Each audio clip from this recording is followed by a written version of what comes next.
Hi everyone. রাস্তা দিয়ে হাঁটতেছিলাম, হঠাৎ করে একটা গল্প মনে পড়লো, চিন্তা করলাম শেয়ার করি আপনাদের সাথে। এক দেশে ছিল এক রাজা। রাজার ছিল অনেকগুলো অলস প্রজা।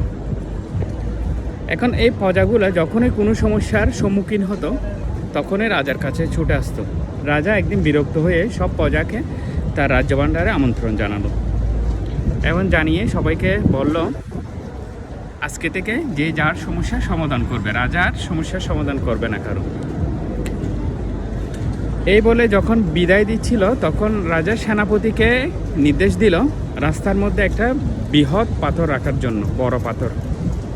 সেনাপতি রাজার আদেশ ক্রমে রাস্তার উপর একটা বৃহৎ পাথর রেখে দিল, যেন প্রজারা পাশ কাটিয়ে যেতে না পারে। এখন যখন রাজা প্রজাদেরকে চলে যেতে বলল, প্রজারা কী করছে, রাস্তা দিয়ে যাওয়ার সময় দেখলো একটা বৃহৎ পাথর, কিন্তু তাদের অলসতার কারণে কেউ পাথরটাকে সরালো না, সবাই পাশ কাটিয়ে চলে গেল। সবাই চলে যাওয়ার পর হঠাৎ করে এক বৃদ্ধ কৃষক শেষে রাস্তা দিয়ে যাচ্ছিল এবং দেখতে পেল একটা বৃহৎ পাথর রাস্তার উপরে।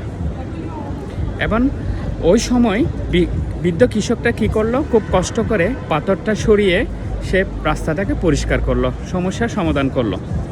যখনই সে পাথরটাকে সরিয়ে নিল, ওখানে পাথরের নিচে দেখতে পেল একটা বড় ব্যাগ। ব্যাগের মধ্যে, ব্যাগটা খোলার পর দেখতে পেল ব্যাগের মধ্যে পুরোটাই স্বর্ণবর্তী এবং লেখা ছিল ওখানে একটা কাগজে যে এই পাথরটা সরিয়ে ফেলবে সে এ ব্যাগের মালিক হবে। সুতরাং আপনি কি বুঝতে পারলেন? আপনি এই গল্প থেকে বুঝতে পারলেন আপনার জীবনে অনেক ধরনের সমস্যা আসবে, কিন্তু আপনি পাশ কাটিয়ে গেলে সমস্যার সমাধান হবে না।